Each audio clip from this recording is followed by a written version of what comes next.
If you don't care about your body, the body won't care about you. Yes, guys, bloating is one of the most common digestive issues and it causes a lot of discomfort. 9% of our gut issues, of our conditions that we have, are caused because of how we eat and not what we eat. I'm sharing these 11 tips with you. If you follow for 1 month minimum, regardless of your actual conditions, then you are starting off these 11 food rules and letting them follow for 1 minimum month will take a phenomenal difference on your health. There are 11 nuggets of wisdom that I genuinely feel have made a difference to me, and I hope it will make a difference to you too. Don't drink large amounts of water with your meals. Drinking large amounts of water with your meal actually ends up slowing down your digestive process, and the acids in your stomach that are meant for digestion get diluted, and it takes a longer period of time that your food is in your stomach, for which again ends up leading to a ferment and can build up toxin. It is recommended that you drink a glass of water before food, like up to 30 minutes before food, and then you can drink up to half glass in the middle of the meal, but no water after the meal, because it is said to be poisonous at that time. Water is gold before food, silver in the middle of the meal, and bronze at the end. And remember to take sips of water rather than gulping at all once. Second is to eat more mindfully without any distraction, and try not to overeat when we are eating in a mindful way. We are paying attention to the food we eat. As a result, that we are chewing well, we are eating slowly, we are eating in more relaxed way, and all these things combined can actually help our digestion. But when we are eating mindlessly, let's say we are behind a desk at work or we are on the go, we have the tendency to eat very quickly and we don't chew, and we just feel like we can keep eating. We tend to overeat, and all of those things combined can result in bloating. So if you want to improve your digestion, try eating in a more mindful way. It is often a rule of thumb to chew 32 times your food in your mouth in order to make sure that your food is small, soft, and enough to be digested by the stomach. God has given us teeth in our mouth and not in our stomach. So the stomach is only responsible for digesting it with the juices it produces. It cannot break it down to smaller pieces. So that's why we need to break the food enough to be digested well by the stomach and not cause stress to it. Since we all heard that good gut bacteria is equal to good gut health, and it's important for digestion. So the part of that is probiotic. Now there are studies that show that certain probiotics help with bloating, but my philosophy is try to get probiotics from food first instead of supplements. If it doesn't help, then consider taking a supplement. So you are trying to take that probiotics from a food. A couple good options would be things like kefir, kimchi, yogurt. It would be a plant-based yogurt if you want, or a regular dairy yogurt, whatever works for you. Incorporate that in your daily life and you will be amazed by the results. We all heard that it's healthier to breakfast like a king, lunch like a prince, and dinner like a beggar. But most of our time we are rushing to get to the work in the morning or to start with our daily chores. So we tend to just grab something to eat on the go. And the largest meal for dinner, when we have time to sit down and eat, is the dinner time, right? So eating your largest meal in the morning is a must. Breakfast is the first meal of the day, and it is the meal that the body uses to top up its glucose level after 8 to 12 hours of fasting, like when we sleep. Glucose is vital for the brain and it's the main energy source of the body. As well, it also fuels the muscles that are necessary for physical activity throughout the day. Our body is in tune with nature, so actually having our largest meal in the morning is recommended, and that's when our digestion is the strongest.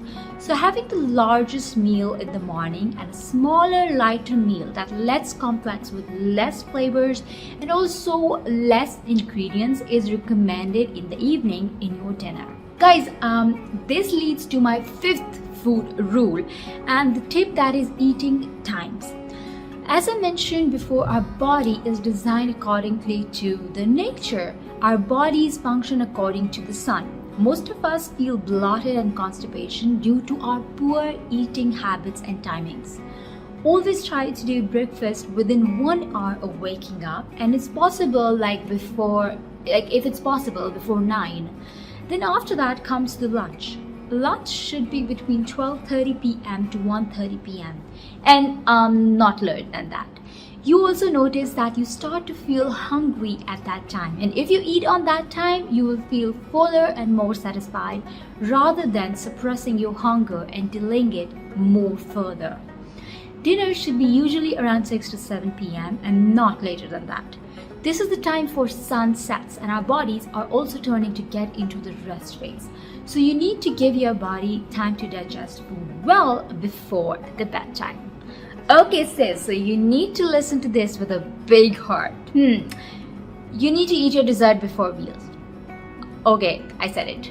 So I bet this one was a bit of surprise to you, but I always hear this growing up that if you finish your meal, you will get a dessert. I never understood why dessert had to be a surprise for eating all your food, but sis, if you are wanting to have something sweet, either have it before your meal or have it as a snack between your meal. This is because sweet foods or sugars actually take longer period of time to digest. So let's say you have eaten your meals and then you have your dessert after. Your body will actually prioritize digesting the sweet stuff. So it will put aside the meal that you have just had and focus on sugars instead. Hopes it makes sense. When I do eat sweets, I often eat my dessert or fruit before meals. I wait a little while in between before enjoying my meal, but I find it to be more satisfying to eat sweets before. That way I can enjoy them more thoroughly if I'm not tainted with savory flavors to start. Okay, let's talk about something that you need to avoid and cannot be substituted or fit in like desserts. Avoid cold drinks and fizzy drinks. Yes guys, okay, having ice drinks with your meals like fizzy drinks actually dampen your digestion, making it harder for the food to digest. But it also having fizzy drinks, it increases the gas that produce in your body, which means that afterwards the discomfort that you might feel after eating a meal is probably to do with that rather than meal that you're actually eating. I would suggest quitting them completely and instead focus on tea or juices that have much more advantages than disadvantages. But again, nothing between the meals and only simple plain room temperature water between the meals. Yeah. Okay, now this rules completely changed and it was the hardest one for me to follow as I am so in love with cold water. Brain freeze. One of the main reasons to avoid drinking chilled water is because it has a serious implications on your digestion. Chilled water as well as some cold beverages contract the blood vessels and also restrict digestion. The natural process of absorbing nutrients during digestion is hindered when we consume chilled water. The reason is your body's focus is diverted from digestion to regulating the body temperature and the chilled water. Your body needs to spend extra energy to regulate the body temperature when you consume anything which has a very low temperature. The extra energy is actually necessary for proper digestion and absorbing the nutrients which is hindered. According to the Chinese believe that all food and drinks should be taken at normal body temperature over 100 degrees or greater because cold foods weaken the spleen and stomach. Consuming cold water is not norm in most countries around the world. While we often receive a glass of ice water alongside our meals at a restaurant, in China, you would get a cup of steaming hot tea instead. Even when the weather is hot and humid, many Chinese carry thermoses filled with hot water. You know guys, hot drinks can cool you down better than the cold ones. I didn't know that. Portion control is one of the reasons that people became overweight and obese. I don't know guys, you don't have to eat until every last breath. Your stomach is made up of smooth muscles, and when you overeat, it will stretch out and your appetite will increase. You only want to eat until you're satisfied or until you're full. If you already have a large appetite, then it's going to take a little bit more control at the beginning, but it's imperative that you decrease your portion sizes. Don't eat as if the food in the front of you is the last meal you ever have. You can eat it again in a couple of hours. Don't worry about that. Trust me. It will increase your metabolism and digestion. Overeating increases the production of free radicals in our body, which affects the process of aging and accelerate it. It also overloads our digestion. That means that our food might not be digested properly, which means that food is left in our stomach and fermented and led to toxins building up in our body. Sis, walking after you eat is a must, and sitting or lying down straight after a meal is a big no-no, especially after your dinner. It actually squashes your digestive organs and doesn't allow them the space that they need to carry out what they are meant to do. So if you want to maybe go for a little stroll in the park or go for a little romantic walk down the lane, but whatever you do, don't sit down in front of the TV and squash your lovely little digestive organs. You can go for about 30 minutes and then you can come back and take a seat and do your leisure activities in the evening. But I shall also suggest that you leave a 3-hour gap or at least a 2-hour gap before you sleep, which again, for the same reason, you are squashing your digestive organs and not letting them do their job.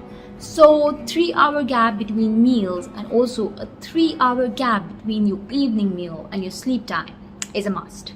Sis, remember that walking is recommended after dinner and not lunch or breakfast. Normally, for all other meals, we are mostly active.